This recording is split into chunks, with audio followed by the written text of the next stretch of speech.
paper money, which is on its way out, and electronic money, which is already here.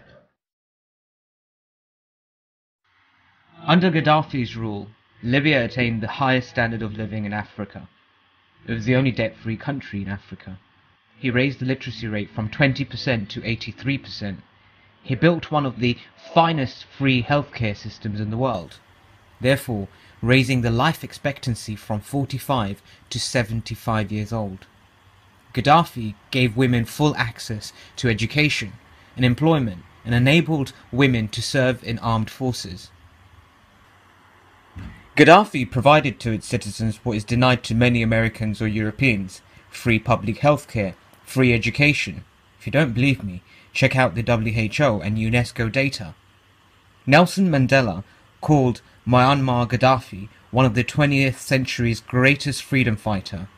The foreign powers conspired to murder Gaddafi. He was targeted by the CIA, France, and the UK since the 1970s. He was an enemy of the Dajjal system, an influential enemy, and had to be taken out. So, I mean, that is the land of unconfirmed. Yes, we came, we saw, he died. Did it have anything to do with your visit? No, I'm sure it did. The US tried to oust him by convincing Egypt's Sadat to invade Libya in 1977. In 1984, the CIA supported as well as trained a special commando rebel unit which tried to depose him. Then the USA went even further and bombed his home in Tripoli in 1986 in retaliation for the bombing of a nightclub by the Libyan secret agents. In 1996, the MI6 tried to assassinate him when a hired hitman attempted to throw a grenade at him during a political speech. احنا حنقاتل عن بترولنا للنهاية ولا يمكن لن تستطيع السيطرة عليه أبدا لأن الشعب الليبي 2011 uprising was initiated and supported by Saudi Arabia, United Arab Emirates and Qatar. May Allah trap those leaders of those countries with the storm of Ad. Curse be upon them for betraying the Ummah. But why did those countries betray Gaddafi? Gaddafi feverishly supported the Palestinian cause. Gaddafi hated all monarchs of the Gulf, accusing them of being puppets and slaves to the West. Gaddafi supported anti-Zionist, Pan-Africanist and black civil rights movements.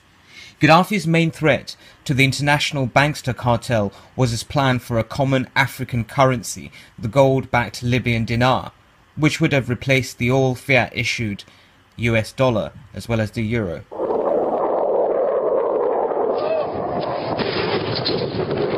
According to some, it's about protecting civilians. And our resolve is clear. The people of Libya must be protected. Others say it's about oil. The only reason they're interested with Libya is about the oil. You think we'd be in Iraq if the major export there was broccoli? But some are convinced intervention in Libya is all about currency, specifically Gaddafi's plan to introduce the gold dinar, a single African currency made from gold, a true sharing of the wealth. It's one of these things that you have to plan almost in secret, because as soon as you say you're going to change over from the dollar to something else, you're going to be targeted. There were two conferences on this, one in 96 and another one in the year 2000, called the World Mataba Conference, organized by Gaddafi. And everybody was interested. I think most countries in Africa were keen. Gaddafi didn't give up. In the months leading up to the military intervention, he called on African and Muslim nations to join together to create this new currency that would rival the dollar and euro. They would sell oil and other resources around the world only for gold dinars. It's an idea that would shift the economic balance of the world. Countries' wealth would depend on how much gold they have, not how many dollars they trade. And Libya has 144 tons of gold. The UK has double that, but 10 times the population. If Gaddafi had an intent to try to reprice his oil or whatever else the country was selling in the global markets and accept something else as a currency, or maybe launch a gold dinar currency, any move such as that would certainly not be welcomed by the power elite today who are responsible for controlling the world's central banks. So yes, that would certainly be something that would cause his immediate dismissal and the need for other reasons to be brought forth for removing him from power. It's happened before. In 2000, Saddam Hussein announced Iraqi oil would be traded in euros, not dollars. Sanctions and an invasion followed. Some say because the Americans were desperate to prevent OPEC from transferring oil trading in all its member countries to the euro. A gold dinar would have had serious consequences for the world financial system, but may also have empowered the people of Africa, something black activists say the US wants to avoid at all costs. Gaddafi wrote the Green Book. His political philosophy advocates more political authorities to the people and masses, free healthcare, housing and education, equal rights to women and blacks, freeing them from being slaves to the corporate elites, foreign powers, bankers and the political establishment. So, people, instead of being slaves to huge multinationals, they could form their own worker cooperatives and own their own houses and cars without massive debt.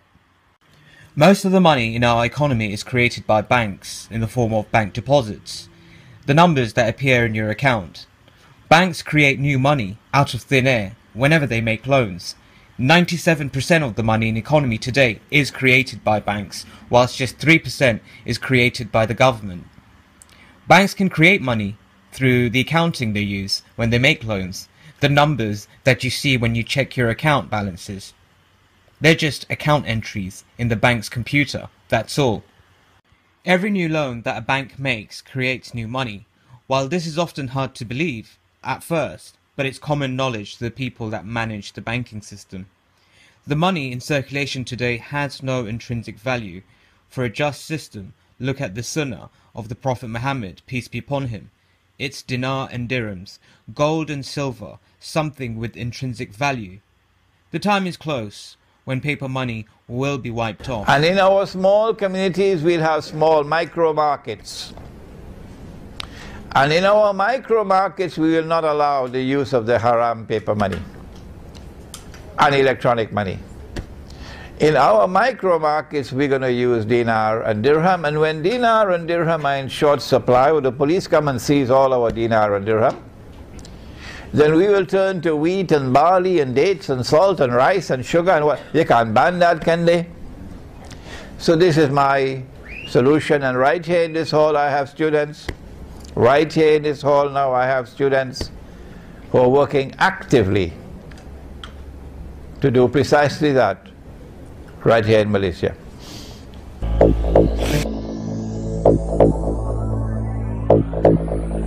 يلي لا تتصدقونا في الظلام من أنتم؟ أنا مقاتل مجاهد مناضل ثائر من أنتم؟ نحن قاومنا جبروت أمريكا من أنتم؟ تصفقون لإسقاطكم الأمريكان يخدمون الشيطان قد تندمون يوم لا ينفع الندم أنتم تواجهون صخرة صماء صخرة صلبة دقت ساعة العمل دقت ساعة الذهب دقت ساعة الانتصار إيران لا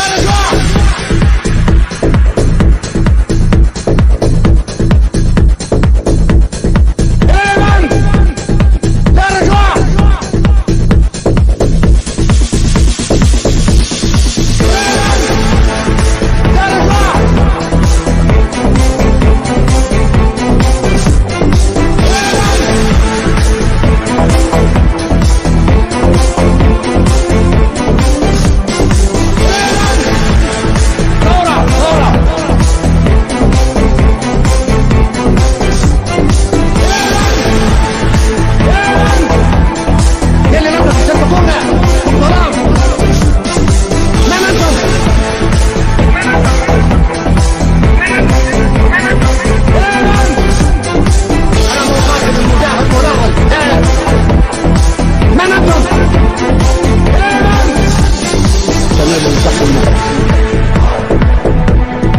لتطهير العالم شبر شبر بيت بيت دار دار زنقة زنقة